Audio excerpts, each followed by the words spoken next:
এই বিশ্বাসের দ্বারা ভগবান ওর চিত্তবৃত্তিকে সংশোধন করে দিল, তাপ দিয়ে দিল। বিল্বমঙ্গল, আজ নিশীথে একাকী তোমাকে আমার ঘরে আসতে হবে। স্বামী তখনও বলেছে, ভগবানের পরীক্ষা আমাদের জন্য, ভগবানের পরীক্ষা আমাদের জন্য, যাবে তুমি। শেষে কি ঘটল? বিল্বমঙ্গলের চিন্তাতে কিন্তু চিন্তা অসৎ চিন্তা এসে গিয়েছিল, নারীর প্রতি প্রলোভন এসে গিয়েছিল। পরাস্ত হলো কেন জানেন? আমি মা, এই জগতে প্রত্যেকটি সন্তানকে কল্যাণ করার চিন্তা আমার মাথায় থাকতে হবে। অতিথি দোয়ার থেকে যাতে ফিরে না যায়, এটা গৃহীত ধর্ম নয়। আমি ধর্ম পালন করেছি, আমি সন্ন্যাসীর বেশকে শ্রদ্ধা করেছি, বিশ্বাস করেছি, যাতে কেউ সাধুদের প্রতি অবিশ্বাস না আনে। এবং রাবণ, শোনো, সন্ন্যাসীর বেশ ধরে, সাধুর বেশ ধরে আমি সংশয় করিনি, আমি বিশ্বাস করেছি, কিন্তু তুমি যে অবিশ্বাসের পরিচয় দিলে, তোমার পতন ঠিক এই কারণেই হবে। সাধু বেশে যখন অন্যের বিশ্বাসকে ক্ষতি কেউ করে, সে আর বেঁচে থাকার পথ তার খোলা থাকে না। আর ভগবানের প্রতি সম্বন্ধ এবং আত্মার আত্মীয়তাবোধ যখনই জাগবে, তখন হরিনাম হরিকথা ভালো লাগতে দিতেই হবে, উপায় নাই। আমার প্রিয়জনের কথা যদি কেউ আমার সামনে প্রশংসা করে, আমার ভালো লাগবে কি না? আমি যাকে ভালোবাসি, যার প্রতি আমার প্রাণের অনুরাগ আছে, তার নামটা 5 বার বললেও আমার পিপাসা মেটে না। তো যতদিন সম্বন্ধ আত্মীয়তা ভগবানের প্রতি গাঢ় না হচ্ছে, ততদিন তার নাম রূপ লীলা ভালো লাগতে যাবে কেন আপনার? হরিকথা বাবা ভালো লাগে না, হরিনাম করতে রুচি আসে না, ভালোবাসা জন্মায়নি তো, আত্মীয় বোধ আসেনি তো। আমি দৃষ্টান্তে অনেকবার বলেছি, সরলা অশিক্ষিত মায়ের কাছে প্রবাস থেকে চিঠি লিখেছে তার স্নেহের পুত্র। মা গ্রামের মাস্টারমশাইয়ের কাছে চিঠিটা ধরে ব্যাকুল হয়ে বলছেন, পড়ে শোনাও আমার খোকা কি লিখেছে। মা, প্রণাম নিও, কতদিন তোমার মুখখানা দেখিনি। একটা কথাই যেই পড়লো মাস্টারমশাই, মার চোখে ঝরঝর করে জল এলো। মাস্টারমশাইয়ের চোখে কিন্তু জল আসছে, মাস্টারমশাইয়ের চোখে জল আসছে যে পড়ছে, শব্দ তো একই। মা কাঁদছে, মাস্টারমশাইয়ের চোখে জল নেই কেন? সন্তানের প্রতি মায়ের আত্মার টান, আত্মীয়তা, সম্বন্ধ আছে, এই জন্য তার কথাগুলো হৃদয়ে স্পর্শ করছে। জল আনে, হরিনাম তারই হৃদয়ে অনুরাগ আনে, যার ভগবানের সাথে আত্মীয়তা এবং ভগবানের প্রতি দৃঢ় সম্বন্ধ যার এসেছে, তারই তো এটা ভালো লাগবে। আচ্ছা, আমাদের আরেকটি দোষ আছে, বুদ্ধি শুদ্ধ না। আমাদের বুদ্ধিটা শুদ্ধ না। তার কারণ জানুন, কথাগুলো মনে হয় মাঝে মাঝে এখন থেকে নোট নিয়ে আসা ভালো, আমাদের খাতা কলম। ওরা পণ্ডিত, ওরা মনে রাখে। আমাদের মতো যারা একটু এই সিদ্ধান্তগুলো ভজনে আসতে হবে। আপনার বুদ্ধি শুদ্ধ কোনোদিনই হবে না যদি আপনার ভিতরে সন্দেহ এবং সংশয়রূপ রোগ থাকে। কারো বুদ্ধি কখনো শুদ্ধ হতে পারে না যদি সংশয়, সন্দেহ, এই রোগ আপনার মধ্যে। এগুলি সব ভজনের দ্বারাই যায়, এগুলি সব ভজনের দ্বারাই যায়। আমাদের চিত্ত সংশয়, আর সংশয় যার তার বিনাশ। ভগবানই বলে, সংশয় আত্মা বিনাশতি। আজ আমরা সংশয় মুক্ত হতে পারছি না, সন্দেহ মুক্ত হতে পারছি না। এই সংশয় আর সন্দেহ অনর্থকে জীবিত রাখার, অনর্থকে বৃদ্ধি পাওয়ার প্রধানতম উপাদান। সন্দেহ রাখুন, সংশয় রাখুন, অনর্থ বৃদ্ধি পাবে। বুদ্ধি শুদ্ধ কোনোদিনই হবে না। আমাদের বুদ্ধি শুদ্ধ নয়। আর জেনে রাখুন, শুদ্ধ বুদ্ধি ব্যতীত প্রেম ভক্তির পথে চলা যায় না। এই পথটাই বিশ্বাসের, এই পথটাই মেঘমুক্ত আকাশের মতো সংশয় মুক্তের পথ। আপনার মনে আছে, আপনাদের স্মরণে আছে, বিল্বমঙ্গল ঠাকুর চিন্তার প্রেরণায় ব্রজের পথে চলেছে, কাঁধে ঝুলি, ললাটে তিলক দাদার সঙ্গে। কিন্তু এক সুন্দরী যুবতী রমণী, গৃহিণী, স্নানরত অবস্থায় দেখে তার চিন্তার কথা, পুরানো স্বভাবের কথা মনে পড়ল। রমণীটির দিকে চেয়ে চেয়ে দেখছে গাছতলায়। রমণী লজ্জাবোধ করে অবগুণ্ঠিত হয়ে চলেছেন, তার পিছনেও চলেছে। উনি ঘরে গিয়ে তাড়াতাড়ি স্বামীকে ডেকেছেন, একজন পরম বৈষ্ণব মহাত্মা আমার পেছনে, আমার তো মনে হচ্ছে উনি কি চান আমার কাছ থেকে, আপনি কি একটু জেনে আসুন। প্রথমেই বলছেন, বৈষ্ণবের প্রতি তোমার সংশয় এসেছে, তা আগে দূর করো। উনি মহাত্মা, কোনো কৃপা করবার জন্য তোমার পেছনে উনি। এই দেখুন, সংশয় সন্দেহ এটি দূর করতে পারলে বুদ্ধি কি করে শুদ্ধ হয়। স্ত্রীকে বলছেন, তুমি ওনার কাছে যাও, ওনাকে প্রণাম করো, চলো একসাথে প্রণাম করি। আচ্ছা, আমাদের ঘরণী, আমাদের সহধর্মিণী এসে যদি বলে, ওই লোকটা আমার দিকে স্নানের সময় তাকিয়েছিল, আমার পেছনে পেছনে ঘুরঘুর করে আসছে, তাকে প্রণাম করবেন আপনি? ওরা শুদ্ধ বৈষ্ণব, বৈষ্ণবী, এই জন্য ওদের সংশয় নেই, ওদের সন্দেহ নেই। ওরা চলে গেছে, ওরা চলে গিয়ে প্রণাম করেছে। এটা কিন্তু সাধারণত আসবে না, ভজন না করলে আসবে না। কি ঘটেছে জানেন? প্রস্তাব দিয়ে দিল বিল্বমঙ্গল, আজ নিশীথে একাকী তোমাকে আমার ঘরে আসতে হবে। স্বামী তখনও বলেছে, ভগবানের পরীক্ষা আমাদের জন্য, ভগবানের পরীক্ষা আমাদের জন্য, যাবে তুমি। শেষে কি ঘটল? বিল্বমঙ্গলের চিন্তাতে কিন্তু চিন্তা অসৎ চিন্তা এসে গিয়েছিল, নারীর প্রতি প্রলোভন এসে গিয়েছিল। পরাস্ত হলো কেন জানেন? চোখ অন্ধ করে দিল কেন জানেন? বিবেক জেগে উঠল কেন জানেন? ওদের সংশয় ছিল না, ওদের সন্দেহ ছিল না, ওদের এই বুদ্ধি ছিল, ইনি পরম বৈষ্ণব, ইনি হিত ছাড়া অমঙ্গল করতে পারেন না। এই বিশ্বাসের দ্বারা ভগবান ওর চিত্তবৃত্তিকে সংশোধন করে দিল। সীতামাকে বলা হলো, মা তুমি কি জানতে না সন্ন্যাসী বেশে রাবণ আসছে? খুব ধ্যান দিয়ে কথাগুলো শুনুন। সীতামার কিছু অজানা আছে জগতে? মা জগৎ জননী জানে না যে ইনি সন্ন্যাসী বেশে রাবণ এসেছে? আরে জ্যোতিষী আপনার ত্রিকাল বলে দিতে পারে, আর উনি তো জগৎ মাতা, উনি জানতেন, উনি জানতেন। তো জানতেন যদি মা, তো উনি কেন গণ্ডির বাইরে গিয়ে নিজের বিপদ ডেকে আনলেন? বললেন, মা বলছেন, না আমি মা, এই জগতে প্রত্যেকটি সন্তানকে কল্যাণ করার চিন্তা আমার মাথায় থাকতে হবে। অতিথি দোয়ার থেকে যাতে ফিরে না যায়, এটা গৃহীত ধর্ম নয়। আমি ধর্ম পালন করেছি, আমি সন্ন্যাসীর বেশকে শ্রদ্ধা করেছি, বিশ্বাস করেছি, যাতে কেউ সাধুদের প্রতি অবিশ্বাস না আনে। এবং রাবণ, শোনো, সন্ন্যাসীর বেশ ধরে, সাধুর বেশ ধরে আমি সংশয় করিনি, আমি বিশ্বাস করেছি, কিন্তু তুমি যে অবিশ্বাসের পরিচয় দিলে, তোমার পতন ঠিক এই কারণেই হবে।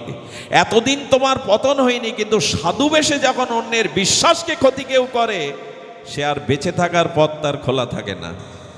একটা সতর্কতা নিয়ে নিন।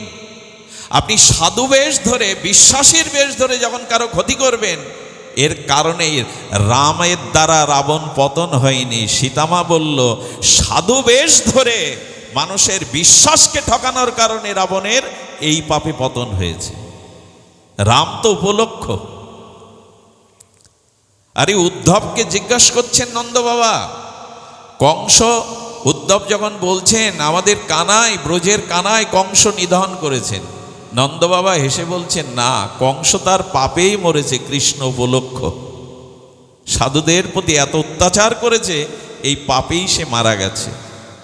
এই জন্য আমরা যাই করি, এই পোশাকটার যেন অবমাননা না করি, এই তিলকমালার অবমাননা যেন না করি। এগুলো খুব ভয়াবহ পরিস্থিতি হয়ে আমাদের জীবনে ফিরে আসবে। সীতামা বলেছিল, আমি সাধুর প্রতি সংশয় করিনি, সন্দেহ করিনি, কিন্তু রাবণ জেনে রাখো, তোমার শক্তি আজ খর্ব হলো, তোমার পতন ত্বরান্বিত হলো, এই বেশেই তুমি ক্ষতি করেছ, সাধুর প্রতি বিশ্বাসকে লঙ্ঘন করেছ। দয়া করে যারা শ্রী গুরুদেব কণ্ঠীর মালা দিয়েছেন, দাদা সঙ্গে তিলক দিয়েছেন, এগুলো সাধারণ ভাববেন না। আচ্ছা, শাস্ত্রে আছে যার কণ্ঠীতে মালা আছে, তুলসীর মালা, দাদা সঙ্গে তিলক আছে, জমকে সেখানে যেতে নিষেধ করা আছে কিনা? কেন? এর এত ক্ষমতা কোথায়? এর এত মহিমা কোথায়? বলে, এটা বৈকুণ্ঠের চিহ্ন, বৈকুণ্ঠের পরিকর্তের চিহ্ন। এগুলো জগতের কোনো চিহ্ন না, ভগবানের বৈকুণ্ঠের পরিকর্তের চিহ্ন এগুলি ধারণ নিয়ে যেন আমরা লোকের বিশ্বাসকে নষ্ট না করি। এই বিশ্বাস যদি নষ্ট করি পতন ত্বরান্বিত হবে। এই জন্য যতদিন সংশয় আছে, সন্দেহ আছে, ততদিন বুদ্ধি শুদ্ধ হতে পারে না। আর বুদ্ধি শুদ্ধ ব্যতীত কারো গোবিন্দ ভজন হবেই না। বুদ্ধি শুদ্ধ না হলে ভগবত ভজন তার দ্বারা সম্ভব নয়। অর্থ, বিত্ত, যশ, খ্যাতি, পূজা, প্রতিষ্ঠা, বুদ্ধি যদি এদিকে থাকে তো শুদ্ধ ভজন বুদ্ধি কোনোদিনই আসবে না। এই জন্য আমাদের জীবনে এই সিদ্ধান্তগুলো যখনই আসবে তখন কি হবে জানেন? আচ্ছা আমাদের 1 নম্বরে কে? সংসার না ঈশ্বর? মানে আমাদের কাছে, আমাদের ভাবনায়, আমাদের চেতনায়। এখন আপনাকে আমি বলছি, আপনি নিজের কাছে প্রশ্ন করুন, 1 নম্বরে সংসার, স্ত্রী, পুত্র না ভগবান? এইখানেই পথ হারিয়ে গেছে। আচ্ছা আপনাকে যদি সংখ্যা দিতে বলা হয় কাগজ কলম দিয়ে, আপনি খুব নির্ঘাত সত্য এবং সিদ্ধান্ত নিয়ে খাতায় লিখুন, 1 নম্বরে আপনার পরিবার, আপনার সংসার, আপনজন, না 1 নম্বরে ভগবান? আমার মনে হয় আমরা লিখতে গিয়ে হাত কাঁপবে, 1 নম্বরে ভগবান, এটা লিখতে গিয়ে হাত কাঁপবেই। আজও তোমাকে 1 নম্বরে বসাতে পারি না, এই জন্য জীবনও 2 নম্বর হয়ে রয়েছে, 1 নম্বরে যায়নি। তাকে 1-এ বসান, তারপরে 0 দিন। প্রথমে যদি 1 দেন তাহলে 0-এর মান আসবে, যত 0 বসাবেন তত মান আসবে। গীতায় বলেছে ভগবানকে জীবনের 1 নম্বরে রাখো, সংসারকে 2 নম্বরে রাখো। কি ঠাকুরমশাই কি বলেছেন? আর সব রাখো বামে, এরকম একটু শব্দ আছে, আর সব রাখো বামে। আচ্ছা মালা কোন হাত দিয়ে ধরি? জপ কোন হাত দিয়ে করি? হ্যাঁ। সেবা কোন হাত দিয়ে করি? অর্চন কোন হাত দিয়ে করি? ডান মানে প্রথম, ডান মানে প্রধান। ভগবানকেও ডানে রাখো, সংসারকে বামে রাখো, এই হলো ঠাকুরমশাইয়ের উপদেশ। আমরা সংখ্যাটা ওলট পালট করেছি, এই জন্য আমাদের জীবনও প্রথমে যেতে পারিনি। এই জন্য ভগবানকেই 1 নম্বরে যদি রাখা যায় তবে বাঁচলাম, বাঁচার হয়েছে। কালীয় নাগের কথাটা আস্তে আস্তে স্মরণ হচ্ছিল। কালীয় দমন, এই তো প্রত্যেকের জানা, প্রত্যেকের আস্বাদ্য লীলা কথা। কালীয় দমনটার আধ্যাত্মিক ব্যাখ্যা করেছেন টিকাকারগণ অপূর্ব। আমাদের হৃদয় যমুনা, ভালো করে ধ্যান দিন, আমাদের হৃদয়। আর এই যমুনার মানে হৃদয়ের হ্রদে, হৃদয়ের গভীরেই কালীয়রূপী কাম আছে আমাদের মধ্যে। কামের সহস্র ফনা। আর কাম কি ঢালে? কালীয় নাগ কি ঢালে? গোবিন্দকেও বিষ ঢালছে, ঢালছে কি না? কাম আমাদের জীবনে কি ঢালে? অমৃত, বিষ ঢালছে। আর সেই বিষেই তো আমরা জর্জরিত। তো হৃদয়রূপ যমুনায়, হৃদয়রূপ গভীর হ্রদে কামরূপ কালীয় দমনে সব বিষাক্ত করে ফেলেছে জীবন। ওই পথ দিয়ে যারাই যায় তারা ওই বিষের ছোঁয়ায় মূর্ছিত হয়ে যায়। কালীয় নাগের হ্রদে পাখি গেলে পাখি মরে পড়ে যেত, ঘাসগুলো পুড়ে গেছে। কামের দ্বারা আমাদের জীবনে সব ভালোগুলোই পুড়িয়ে ফেলেছি আমরা, মঙ্গলগুলি। কি করে চাও তুমি ভগবানের কাছে কল্যাণ? কি করে চাও তোমার জীবন সুশীতল হোক? কামরূপ সহস্র ফনা বিষে তুমি তোমার চারিপাশকেই পুড়িয়ে ফেলেছ। কি সাংকেতিক এই ভাগবত! আপনারা লক্ষ্য করবেন, বৈদিক সনাতন ধর্ম পৃথিবীর সর্বাপেক্ষা প্রাচীন, এবং একথা সবাই বলছে, স্বীকারও করে বটে। আপনারা লক্ষ্য করবেন, পৃথিবীতে যত ধর্ম আছে সেই ধর্মের প্রবর্তক, সেই ধর্মের সৃষ্টি, সেই ধর্মের সময়, ইতিহাস বলে দিতে পারে। কিন্তু সনাতন ধর্ম কোন মহাপুরুষ, কোন অবতার দ্বারা, কোন ঋষির দ্বারা প্রবর্তিত হয়েছে এ সংখ্যা বোধ করি পৃথিবীর ইতিহাস বলতে। বঙ্গোপসাগর কবে খনন হয়েছে বলতে পারবেন? খানজাহান আলীর দিঘি খনন হয়েছে বলা যায় কবে? সাগর কবে খনন হয়েছে কথা বলা যাবে না। সনাতন কবে সৃষ্টি হয়েছে বলা যাবে না। আর এই সনাতন ধর্মে, এই বৈদিক 700 সনাতন ধর্মে বেদ হলো সৃষ্টির আদি সভ্যতা। বেদ হলো পৃথিবীর প্রথম অপরূষীয় শাস্ত্র বা গ্রন্থ, এটা ইতিহাস খ্যাত মন গড়া কাল্পনিক কোনো কথা নয়, গায়ের জোরের কথা নয়। এই বেদের সার মন্ত্র কি? বেদের সার হলো সত্যমেব জয়তে, সত্যের জয়। বেদের সার মন্ত্র হলো সত্যং বদ ধর্মং চর, চিরদিনের জন্য এই কথা সত্য, আজও সত্য। কি বলেছে? ধর্ম সত্য বলো এবং ধর্মপথে চলো, এই হলো বেদের মূল বাণী। ওঙ্কার প্রণব থেকে বেদ ভগবান যেটা বলতে চেয়েছে জ্ঞান মার্গে বা জ্ঞানকাণ্ডে, সেটি হলো সত্যং বদ। আচ্ছা, এই উপদেশ পৃথিবী যতদিন থাকবে ততদিন এই উপদেশ বল্লাবে যে সত্য বলো আর ধর্মপথে চলো? পৃথিবীর কোনো মানুষ এই বাণীকে উল্টে দিতে পারবে? এর বিরুদ্ধে ব্যাখ্যা করতে পারবে? বেদ হলো তাই, যা শাশ্বত চিরন্তন, যার একটা বাণীও যতদিন পৃথিবী থাকবে সেই বাণীর ওপরে কলম চালাবার ক্ষমতা পৃথিবীর কোনো দার্শনিকের নাই। কোটি বছর আগে অঙ্কের 2 সংখ্যা ছিল, আজও আছে, আগামী কোটি বছর পরে 2 বদলাবে। এটা সংখ্যা বদলায় না, তেমন বেদের বাণীও বদলায় না।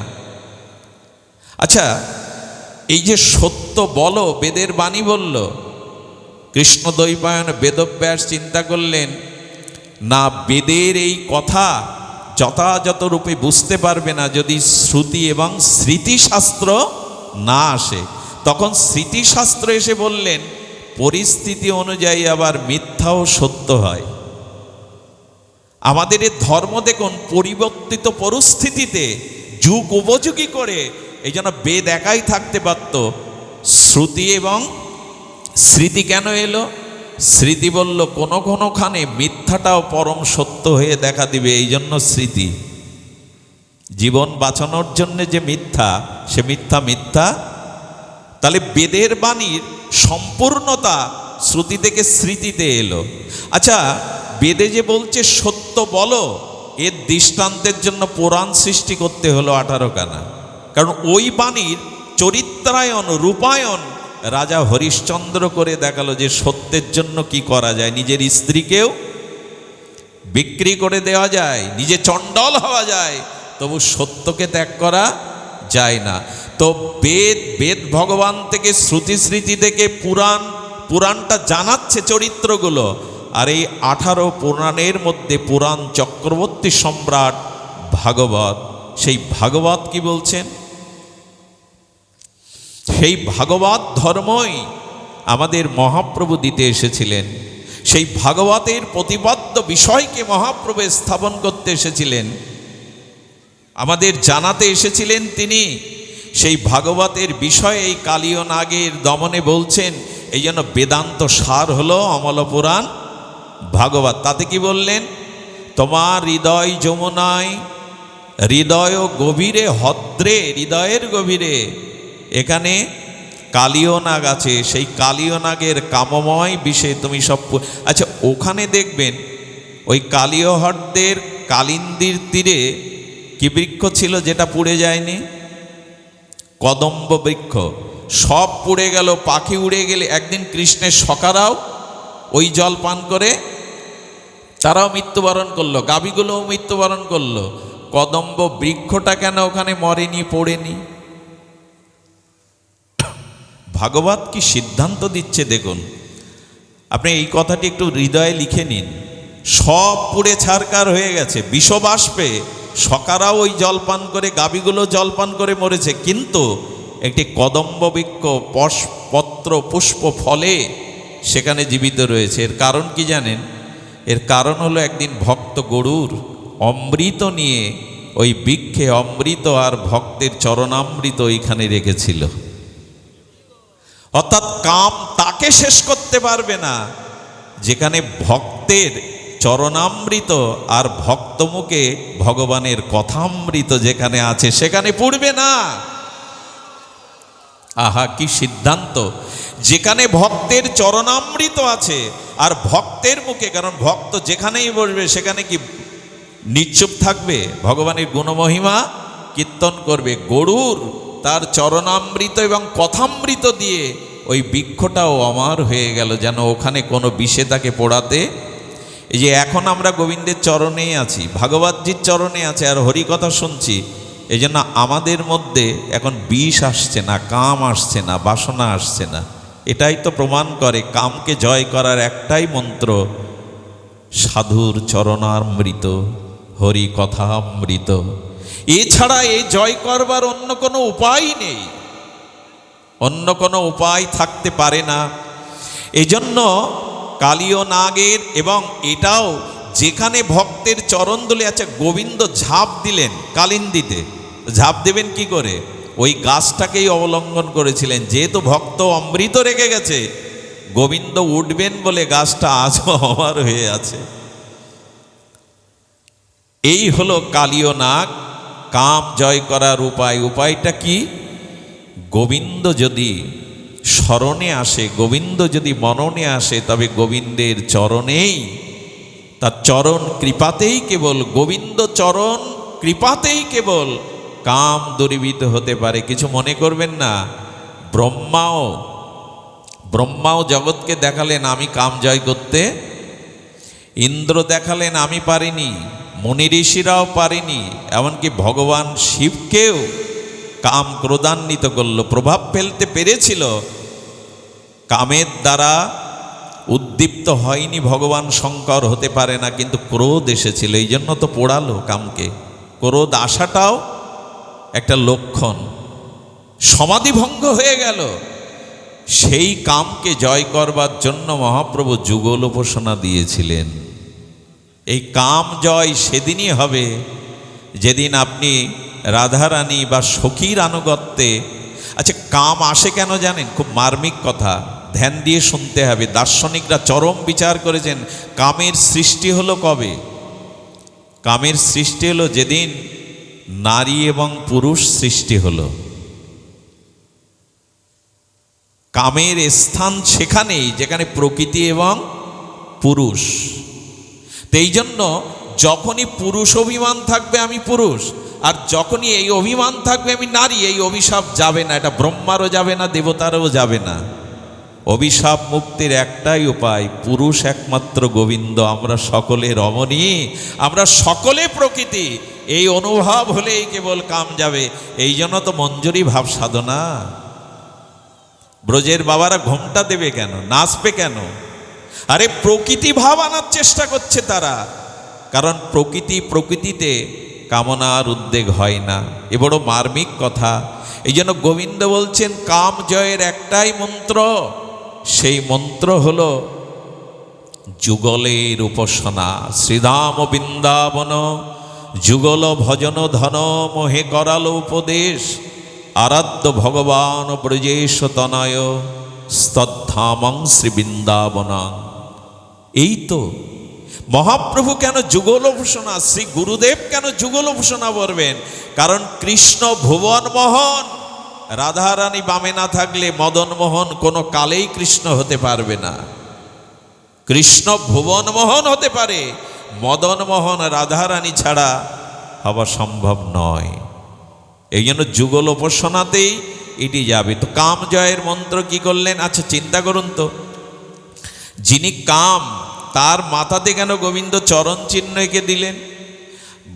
কামময় হৃদয়ে যদি একবার কোনো ক্রমে গোবিন্দের চরণকে মস্তকে ধারণ করতে পারো, তোমার আর ভয় নাই। রমণক দ্বীপে যেতে বললেন, তাই না? বললেন প্রভু আমাকে অন্য জায়গায় পাঠাবেন না, কারণ গরুর আমাকে এই স্থান ছাড়া অন্য স্থানে গেলে গরুর আমাকে খেয়ে ফেলবে। ভালো করে শুনুন, গোবিন্দ তখন বলছেন গরুর কেন, পৃথিবীতে কেউ আর তোমাকে স্পর্শ করবে না। কেন প্রভু? আমার চরণ যে তোমার মস্তকে অঙ্কিত হয়ে আছে, আমার চরণ যার মাথায় আছে, পৃথিবীর কোনো শত্রুই তাকে ক্ষতি করতে পারবে না। অভয় চরণারবিন্দ, ভয় থাকবে না। এই দেখুন, এই সংকেতগুলো ভাগবত থেকে নিতে হবে। ভাগবত আবেগের গ্রন্থ নয়, সর্ববেদান্তের সার এই ভাগবত। এখানে বলছেন গোবিন্দের চরণ চিহ্নকে ধারণ করো, গোবিন্দের চরণকে হৃদয়ে ধারণ করো। অনেক বাবাজিরা দেখবেন চরণ চিহ্নটা বুকে বা এই যে হাতে অঙ্কিত করে রাখে, নামটা কেন হৃদয়ে লেখে? রাধা নাম, গৌর নাম। ওই চিহ্ন যদি থাকে না, তাহলে আর তোমার ক্ষতি করবে না। এর রাত্রেই কি ঘটেছিল জানেন? এই রাত্রেই দাবানল ভক্ষণ করেছিলেন গোবিন্দ। কি ভক্ষণ করেছিলেন? দাবানল। দেখুন, অগ্নির সৃষ্টি গোবিন্দের মুখ হতে, আর ব্রাহ্মণেরও সৃষ্টি গোবিন্দের। এই জন্য খাঁটি উপবিদধারী গায়ত্রী প্রধান সৎ আচরণশীল ব্রাহ্মণ আর অগ্নিধর্ম এক। কোনো সৎ আরাধনাকারী ব্রাহ্মণের প্রতি কটূক্তি না করে, তাদের উপহাস না করে, তাদের শারীরিক কোনো পীড়া দিলে অগ্নির মতোই জ্বলতে হবে আপনাকে। মনে আছে রঘুগণের কথা? রঘুগণ বলেছিলে, শিবের ত্রিশূলকে আমি ডরাই না অত, আমি ইন্দ্রের বজ্রকেও ডরাই না, শুদ্ধ ভূদেব ব্রাহ্মণের চরণে যদি অপরাধ হয়, বৈষ্ণব চরণে যদি অপরাধ, আমি তাকেই ভয় করি।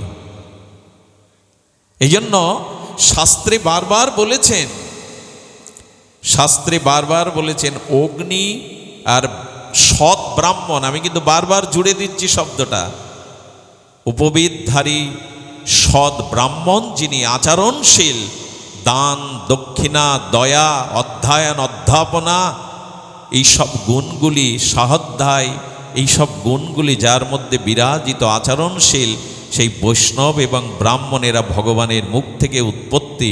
সেই দিন দাবানল কৃষ্ণ খেয়েছিলেন। মধুমঙ্গল বলছে, কৃষ্ণ তুই এদিক ওদিক তাকাচ্ছিস কেন? বলে, মধুমঙ্গল চোখ বন্ধ কর। মধুমঙ্গল চোখ বন্ধ কর। বলে, আমি করবো না। কি করবি চোখ বন্ধ করলে? বলে, তুই চোখ বন্ধ কর। বলে, আমি চোখ খোলা রাখবো কৃষ্ণ, চোখ বন্ধ করব না। দেখলেন গোবিন্দ দাবানলগুলো হাতের মুঠোই করে খাচ্ছে। আমি কি বলি জানেন? আমাদের চারিদিকে এখন দাবানল জেগে গেছে, চারিদিকে আগুন জ্বলছে। ওই দিন বৃন্দাবন পুড়ে যেত, সকারা পুড়ে মরত। গোবিন্দ সবাইকে চোখ বন্ধ করে সেই দাবানলগুলো মুঠোবদ্ধ করে খেয়ে নিলেন। আমার মনে হয় আমাদের চারিদিকেও এখন আগুন জ্বলছে, দাবানল জ্বলছে। আসুন, গোবিন্দের স্মরণ নেই, তাহলে অগ্নিকে উনি ভক্তের জন্য নিজে গ্রহণ করবেন। পুড়তে দিলেন না ব্রজবাসীদের। আগুন তো চারিদিকেই আগুন, অশান্তির আগুনে আমরা দগ্ধীভূত হচ্ছি। ঘরে বাইরে সবখানে এই জাগতিক অগ্নি আমাদের দগ্ধভূত করছে। এই অগ্নির থেকে গোবিন্দ দুইবার ব্রজবাসীদের অগ্নি নিজে ভক্ষণ করলেন। ভক্তের লাগি গোবিন্দ অগ্নিও খেলেন। এর পরেও কি সংশয় থাকবে অশান্তির আগুন কে নেবে? গোবিন্দই আমাদের অশান্তির অনল থেকে রক্ষা করতে পারেন। সুধীজন, বেশি সময় নেওয়ার অধিকার নাই। তার মধ্যেও যারা সামনে বসে আছেন, এবং এই স্থানটা কত মহাপুরুষের, কত সদ্গুরুদেবের, কত আচার্যদেবের ধুলি পড়েছে, আমি কেন জানি না। এখানে পাঠ করতে বসলে একটা অন্য অনুভূতি আসে। বন্দনীয় নির্মলদার ঠিকানাই ছিল এই বিসিকে। আমার মাঝে মাঝে যখন আসি, আমি এর দিকে তাকাই, যদি এখানে মাটি থাকতো, আমার মনে হয় সেই মাটিতে নির্মলদার, মুরারিমোহন দাস বাবাজির চরণধুলি মিশে এখনও আছে। এখানে তাদের চরণধুলি এখনও যায়নি, কোথাও না কোথাও মিশে আছে। এই জন্য এখানে হরিকথা বলতে আসলে প্রত্যেকেরই একটা আলাদা অনুভূতি হওয়ার কথা। এত মহামানব এখানে এসেছেন, এত সাধু সন্ত এখানে এসেছেন। জানেন, একজন সাধু যেখানে আছে তার কয়েক যোজন মাত্র মাটি শুদ্ধ হয়ে যায়, অনুরাগ ধর্মী হয়ে যায়। এই কথাগুলো বিশ্বাস করুন, সংশয় ছেড়ে দিয়ে এই কথার প্রতি বিশ্বাস করুন। এখানের আকাশ বাতাসটা অন্য রকম। এই জন্য আমরা এখন জানব যে ভাগবতের এই যে শ্লোকটি অর্চিত হয়েছিল, ভাগবতের যে শ্লোকটি আমরা কীর্তন করলাম, সেখানে আপনাদের এইটুকু বলবো, দেখুন, ভগবানকে আত্মীয়তা সম্বন্ধের দ্বারা অনন্য মমতায় ভালোবাসা ছাড়া আমাদের সামনে দ্বিতীয় কোনো পথ খোলা নেই। প্রেম ভক্তি পাওয়ার, নিজের আত্মকল্যাণের এছাড়া আর কোনো পথ খোলা নেই। আচ্ছা, বারহা পিড়াং নরবাবু, তো বরহা পিড়াং শব্দটি আমি মাঝে এক মহতের ব্রজবাসীর মুখে শুনছিলাম, একটা অদ্ভুত কথা। ময়ূর পাখাটা গোবিন্দ মস্তকে নিলেন, আমরা এর ব্যাখ্যাও শুনেছি। কিন্তু অভিনব ব্যাখ্যা করলেন ব্রজের এক মহাত্মা। আচ্ছা, ময়ূর কি বৃন্দাবনে এক দুটি? গোবিন্দের মাথায় ময়ূর পাখা কটা? অনেকগুলি। সব ময়ূরের পাখা ধারণ করতে পারবেন উনি? হাজার হাজার লক্ষ লক্ষ ময়ূর। আচ্ছা, কোন ময়ূরের পেখমটা গোবিন্দ মস্তকে ধারণ করেছেন? সব ময়ূরের পেখম তো তিনি ধারণ করেননি। শুনুন তাহলে, এটি রাধারানীর ময়ূর। ময়ূরদের মধ্যে ভাগ আছে, কেউ গোবিন্দকে ভালোবাসে, কেউ রাধারানীকে ভালোবাসে। তো রাধারানীর প্রিয় এক ময়ূর একদিন কি করছে, রাধারানী যমুনাতে জল আনতে আসছেন, আর বৃন্দাবনের ব্রজবাসীরা জল আনে, ঘোড়াটা 2-3টে ঘোড়া থাকে, তাই না? রাধারানী অবগুণ্ঠিতা হয়ে আর লজ্জাশীলা হয়ে সেই নূপুর ধ্বনিতে চলার গতি যেন নিত্যের গতি। রাধারানী চলেছেন, ময়ূরটাও পিছে পিছে। অনুরাগ থাকলে ভালোবাসার মানুষটা তো পিছনে যাবেই, প্রাণীটা যাবে। ময়ূরটি রাধারানীকে অতীব বড় ভালোবাসে। রাধারানী জল ভরতে বিলম্ব হতে দেখে ময়ূরটি হঠাৎ বংশীধ্বনি শুনলেন। শ্রীগোবিন্দের অধর বেণুধ্বনি শুনে, কারণ আচ্ছা, বেণুধ্বনি শুনে ময়ূর যাওয়ার কারণ কি? আহা, সুখদেব গোস্বামী বললেন, গোবিন্দ বেণু হাতে নিত না যদি রাধারানীর নাম বেণুতে কীর্তন না হতো। কোনোদিন বেণু হাতে নিত না। আচ্ছা, দ্বারকায় ভগবানের হাতে বাঁশি আছে তো, মথুরায় আছে তো, কোথাও আছে কি বৈকুণ্ঠে? ব্রজে কেন বাঁশি? বাঁশিটা তোমার জন্যই। রাধা ছাড়া বাঁশি অন্য কিছু জানেও না, বলেও না। গোবিন্দ যেন বললেন, কণ্ঠসঙ্গীতের থেকে যন্ত্রসঙ্গীতের আবেদন আরো গাঢ় হয়, তীব্র হয়। মাঝরাত্রে যদি কেউ রাগ রাগিনীর দ্বারা বংশী আলাপ করে, কেউ মন স্থির রাখতে পারবেন না। যদি বংশী সুরালাপ হয় মধ্যরাত্রে, বিশেষ করে মেয়েদের মায়েদের মন উচাটন হবেই হবে, অন্যদেরও স্পর্শ করবে। গোবিন্দ দেখেছিলেন কণ্ঠে রাধা নামের যে মাধুর্য, তাতে পিপাসা মিটবে না। যদি বংশীর ধ্বনি দ্বারা রাধা রাধা কীর্তন করা যায়, তার আবেদনটা বেশি হবে। রাধা নাম কেন গোবিন্দ মুরলী নিয়েছিলেন? যেদিন অক্রুর মহারাজ, আমি মাঝে মাঝে খুব দুর্বল হয়ে যাই, আবেগ প্রবন্ত, আমি ধীর না, আবেগ প্রধান। আবেগ ভালো জিনিস না, কাঁদতে হয়, ঘরে দৌড় দিয়ে কাঁদা উচিত, কিন্তু পারি না। আমি মাঝে মাঝে নিজেকে আবেগ সামলাতে চেষ্টা করি, আজকাল একটু সামলাতে চেষ্টা করি, কিন্তু পারি না। কারণ অনেকের ধারণা যেন এই যে না জন্মায় বিল্লমঙ্গল কেঁদে কেঁদে হরি কথা বলে, তাই শুনতে যাচ্ছে, এরকম সিদ্ধান্ত যেন না হয়। তবু পারি না, জানেন, আবেগ ধরে রাখতে পারি না। যেদিন অক্রুর মহারাজ ব্রজনাথকে ব্রজ থেকে নিয়ে যাচ্ছেন, সেদিন গোবিন্দের বাঁশিটাও ছিল কোমরে, পীতবসনে বাঁশিটাও রাখা ছিল। গোবিন্দ ঝরঝর করে কাঁদছে, আর বাঁশির দিকে তাকিয়ে বলছে, ব্রজে ছাড়া তো বাঁশি কোথাও বাজে না, ব্রজে ছাড়া তো বংশীর কোনো প্রয়োজন নাই। গোবিন্দ এক পরিসরে নেমে রাধারানীর হাতে দিয়ে বলেছিল, এ বাঁশি তোমার মহিমা ছাড়া, তোমার গুণকীর্তন ছাড়া এ বাঁশি কখনো কিছু গাই না। এ বাঁশির সুর তোমার ছন্দে রাধা ছন্দে বাধা, এ বাঁশি তোমার কাছে রাখো। বাঁশিটা কিন্তু গোবিন্দ মা যশোদাকে দিয়ে দেয়নি, সখাদের দিয়ে যায়নি, দিয়ে গেছিল ঠাকুরানীকে। এই বাঁশি তোমার সুর ছাড়া। এখন গোবিন্দ যেই মুরলীর পঞ্চম দানে সেই বেণুরবে রাধা নাম কীর্তন করছেন, আর রাধারানীর প্রিয় ময়ূরটি ওই রাধা নাম শুনেই ছুটে চলে গেছে। প্রিয়জনের নাম শুনলে তো দেখতে ইচ্ছা করে প্রিয়জনের। আর এই রাধারানীর প্রিয় ময়ূরটি যখন রাধা নামের বংশী বেণুধ্বনিতে ছুটে গেছে, দেখছে বাঁশির সুর এত সুন্দর, কিন্তু যে বাঁশি বাজাচ্ছে সেও তো এর থেকে সুন্দর। ময়ূরের চোখ থমকে গেছে গোবিন্দের রূপ লাবণ্য মাধুর্যে। তার কমল বদন, আকার্ণ বিস্তৃত নয়ন, তার কর্ণে যে কুসুম, আর এই শোভা নীল আভা দেখে ময়ূরটার চোখে জল এসে গেছে। বাঁশি যে বাজায়, রাধারানীর যে বংশীধ্বনি করে, তার রূপের এত মাধুর্য।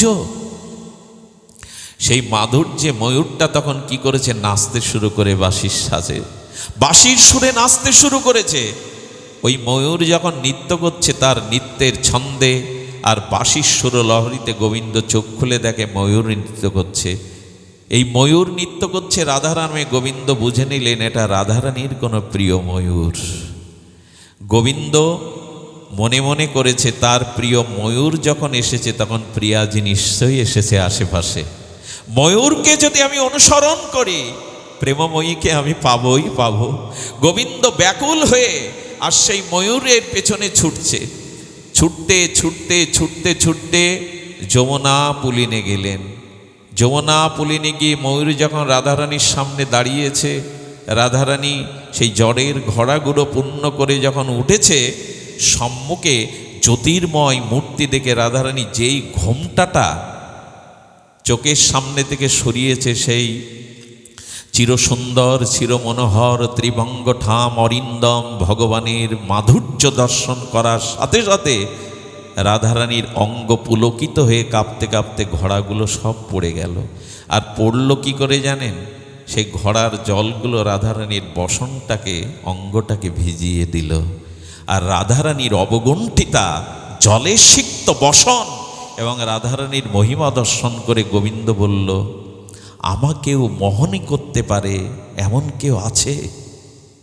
এত রূপ তো বেদের শাস্ত্রের পৃষ্ঠায় নাই, কাকে দেখলাম আমি? দেখুন, চিরদিনের চেনা তবু কত নবরাগ।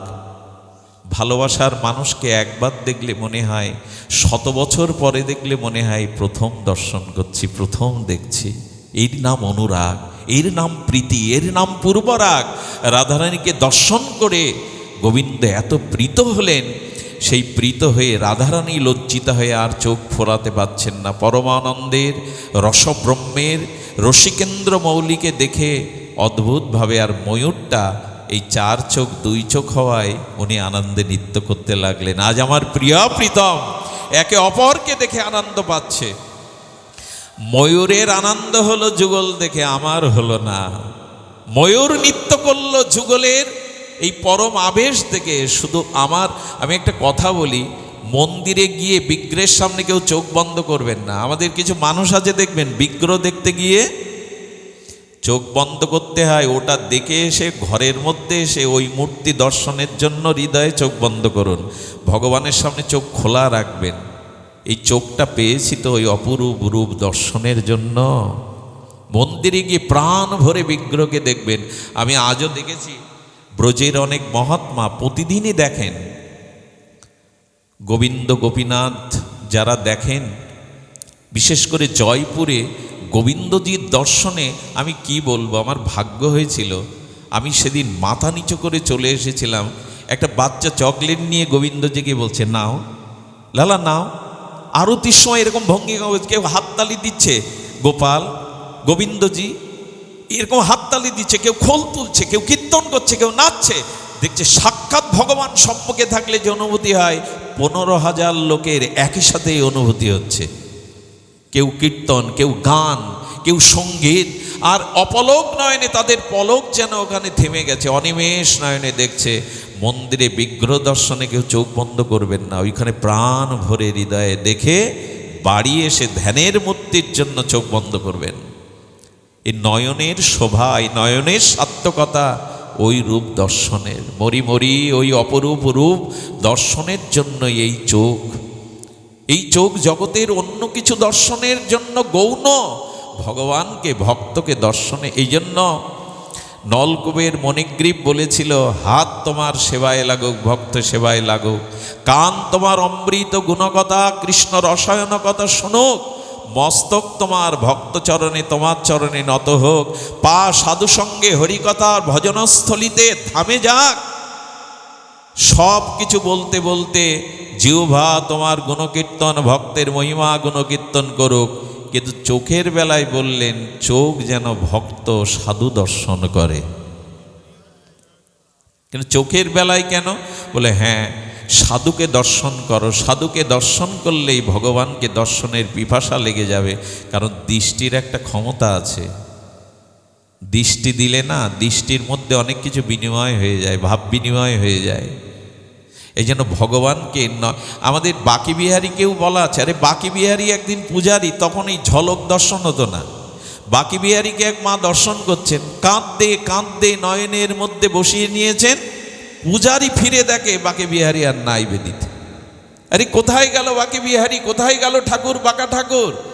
আর দৌড়াতে দৌড়াতে গিয়ে দেখে এক মার পেছনে পেছনে চলেছে বাকি বিহারী। আরে মা, তোমার পেছনে বাকি বিহারী চলছে? বলে কেন? বলে নয়ন দিয়ে দেখতে দেখতে তাকে নয়নে বসিয়ে নিয়েছিলাম, আর গোবিন্দ বলেছে যে নয়ন দিয়ে আমাকে অপরূপ এই রূপ দর্শন করতে করতে নয়নে বসে আমি তার সাথেই চলে যাই। আরে ধরে এনে বসানো হলো বাকি বিহারীকে। ফিরে এসো, বিগ্রহকে দর্শন। আর যারা এসেছেন আগেই দেখবেন, মহাত্মাদের স্বভাব দেখবেন, কোথাও এলে আগে মন্দিরে যাবে, পাঠের আগে আগে ভগবানকে নয়নের হৃদয়ে বসিয়ে তবে এই ব্যাসপীঠে বসবে। আমি দেখেছি মহাত্মাদের এই লক্ষণগুলোই। এই জন্য বিগ্রহকে নয়ন ভরে দেখবেন, সাক্ষাৎ ভগবত দর্শন, বিগ্রহ দর্শন অভিন্ন। তো ময়ূরটা যখন নৃত্য করছে, এই যুগলের চার চোখ দু চোখ হয়ে গিয়ে নব অনুরাগে আর পূর্বার আগের প্রীতিতে যখন একে অপরের হৃদয়ে অনুরাগ জেগেছে পূর্বারাগ, ময়ূরটি তখনই নৃত্য করতে করতে তার একটি পেখম খসে পড়ল উপহার স্বরূপ। গোবিন্দ সব ময়ূরের পাখা মাথায় দেয় গো, আজ তুমি প্রিয়াজিকে দেখিয়ে দিলে। প্রিয়াজির আনন্দে নৃত্য করতে করতে এটা উপহার দিয়েছ, তাই তো বারহা পীড়াং। আচ্ছা, নটবর বপু, নটবর শব্দের অর্থ কি? নট মানে অভিনেতা, নট যারা নাটক বা নাট্য অভিনেতা, আর বর শব্দ দেয়া আছে। দেখুন, নটেরা যখন সাজে, অভিনয় করতে কেউ যখন সাজে, পেন করে কিনা, কি মাখে ওরা? মাখে তো, চরিত্রের কারণে ওরা মাখে। তো বললেন কি, একটা হলো সংযোগ সিঙ্গার আর একটা হলো বিয়োগ সিঙ্গার। নটবর শব্দের কি ব্যাখ্যা করেছেন আচার্যরা? তো যারা যাত্রা মঞ্চে অভিনয় করে, ওই অভিনয় শেষে কি আর সাজগোজ রাখে, সিঙ্গার রাখে? ওইটা হলো সংযোগ সিঙ্গার, না বিয়োগ সিঙ্গার। কিন্তু এখানে নট, গোবিন্দ কি সিঙ্গার করে, বিয়োগ সিঙ্গার? কখনো সৌন্দর্য চলে যায় গোবিন্দের? যায় না। এই জন্য বর শব্দ দেওয়া আছে। বর যখন বিয়ে করতে যায়, তখন কি যাত্রা মঞ্চের মতো সেজে ওখানে গিয়ে খুলে ফেলে? যতক্ষণ পরিণয় না হবে ততক্ষণ বর তার সিঙ্গার নটবর। অর্থাৎ গোবিন্দের সংযোগ সিঙ্গারও আছে, বিয়োগ সিঙ্গারও আছে। সংযোগ বিয়োগ সিঙ্গারে গোবিন্দ রসময়, আনন্দময়। তো তিনি সেজেছেন কেন? আচ্ছা, আমার একটা মনে হয় গোবিন্দের পীতবসন, পীতম্বর, রাধারানীর নীলম্বর কেন? এগুলো জানলে না যুগলের প্রতি মমতা জন্মাবে, কারো গুণ শুনলে তার প্রতি ভালোবাসা জন্মাবেই। একজন নীলম্বর, রাধারানীর পোশাক কি? বস্ত্র হলো নীলম্বরী বা নীলম্বর, আর গোবিন্দের পীতম্বর। কারণ কি? কারণ হলো রাধারানীর অঙ্গকান্তিটা হলো পীতম্বর, অনুরাগের পীতম্বর, আর গোবিন্দের কান্তিটা হলো পীতবরণ। পীতবরণটা কেমন জানেন? তোতা পাখির পেখমের মতো। টিয়া পাখির সংখ্যা কমে গেছে, তাই না? টিয়া পাখির পেখমটা দেখবেন, ওই যে রংটা, ওইটাই পীতবরণ। হলুদের রং গাঢ় হলে পীতবরণ হয়। তো গোবিন্দ পীতবরণ ধারণ করেছেন কেন জানেন? রাধারানীর অঙ্গটা পীতবরণ কিনা, তাই এই বসন পড়লে যাতে রাধা ভাব আমার অঙ্গের সাথে মিশে থাকে। আহা, রাধারানীর কান্তিটা যাতে আমার অনুরাগের সাথে মিশে যায়। আর রাধারানী নীলম্বর কেন ধারণ করেছেন? গোবিন্দ নীল বরণ, শ্যামল বরণ। ওই যে মেঘ যখন বৃষ্টি স্নাত হবে নীল আকাশে, ওই নীলম্বর মেঘ রাধারানী এবং গোবিন্দের অঙ্গকান্তি নীল বরণটা ধারণ করেছেন, যাতে গোবিন্দের কান্তিটা আমার শরীরে, আমার অঙ্গে মিশে থাকে। আমরা এই যে সাদা পোশাক পরি কেন? যে এখন সবাই গুরুদেব ভালোবাসতেন, গুরুদেব ভালোবাসতেন, আমাকে এই বেশ দিয়েছেন। এই জন্য যে যাকে ভালোবাসে না তার রঙে সে রাঙাতে চেষ্টা করে, তার পছন্দের জিনিসগুলো সে পরতে থাকে। এই জন্য তো বলি মালা, তিলক, শিখা এগুলো প্রিয়তমকে, গুরুদেবকে আনন্দ দেয়, এগুলো ধারণ করুন, তার রঙে রাঙিয়ে যান।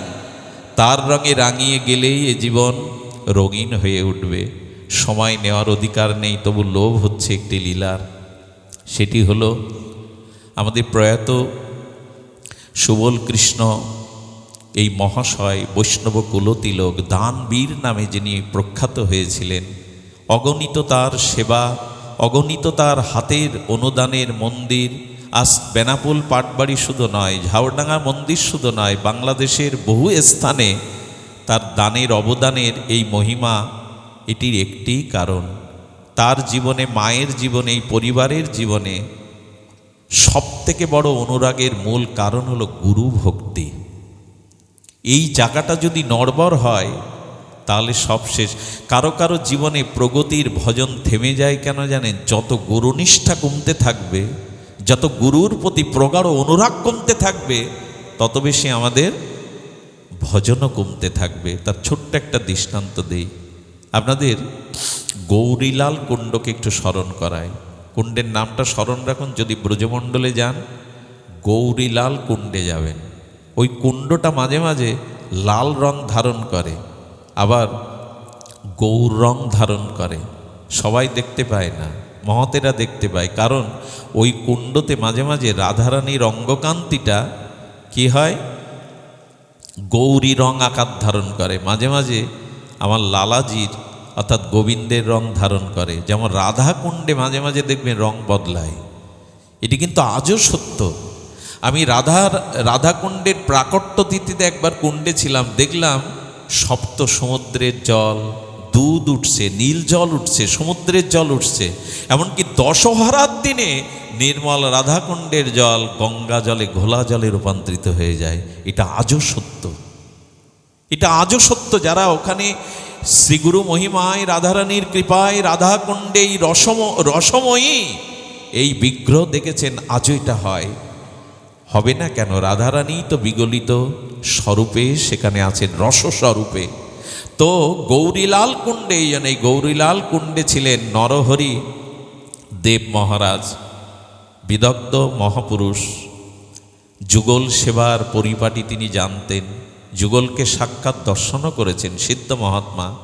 কিন্তু হৃদয় দাসজি ওনার একজন শিষ্য ছিল। সেই শিষ্যের কাজ ছিল কি জানেন? একটু কষ্ট হলেও শুনুন। এই শিষ্যের কাজ ছিল অপ্রকট ভগবান বা বিগ্রহের থেকে গুরুর প্রতি তার অনুরাগ সেবা বেশি ছিল। আমি একটা কথা বলি একটু সাহস বুকে নিয়ে, অপ্রকট ভগবানের থেকে প্রকট গুরুদেবের প্রতি যদি আপনার অধিক সেবা বুদ্ধি, শ্রদ্ধা বুদ্ধি আসে, তবে দ্রুতই যুগল পেয়ে যাবেন আপনি। যদি অপ্রকট ভগবানের থেকে শ্রী গুরুদেবের প্রতি অধিক নিষ্ঠা, অধিক সেবা থাকে, খুব দ্রুত যুগল কৃপা আপনি পেয়ে যাবেন, মহাপ্রভুর কৃপা পেয়ে যাবেন। গুরু ভক্তি শিথিল হলে, বৈষ্ণবের সাধু ভক্তি শিথিল হলে ভজনের অন্তরায় এসে যায়। তো হৃদয় দাসজি তিনি কি করেছেন? এত গুরু ভক্তি, বিগ্রহের থেকে, ভগবানের থেকে গুরু নিষ্ঠা। গুরুদেব বললেন একটু পরীক্ষা নিতে হয়। আহা, একটু পরীক্ষা তো নিতে হয়। কি করলেন জানেন? আর এক শিষ্যকে ডেকে বললেন তোকে অভিনয় করতে হবে, তোকে অভিনয় করতে হবে। হৃদয়জির সাথে অহেতুক মিথ্যা ঝগড়া বাঁধাতে হবে। বললেন গুরুদেব আজ যাই করি ওর প্রতি অবিচার করতে পারবো না, আপনার চরণ ছাড়া ও বিন্দুমাত্র অন্য ধ্যান, অন্য চিন্তা, এরকম গুরুনিষ্ঠ শিষ্যকে আমি ঝগড়া করতে পারবো বলে, এটা আমার আদেশ, গুরু আদেশ। ব্যাখ্যা না করে গুরু আদেশ লঙ্ঘন করবে না বলে কি করলেন জানেন?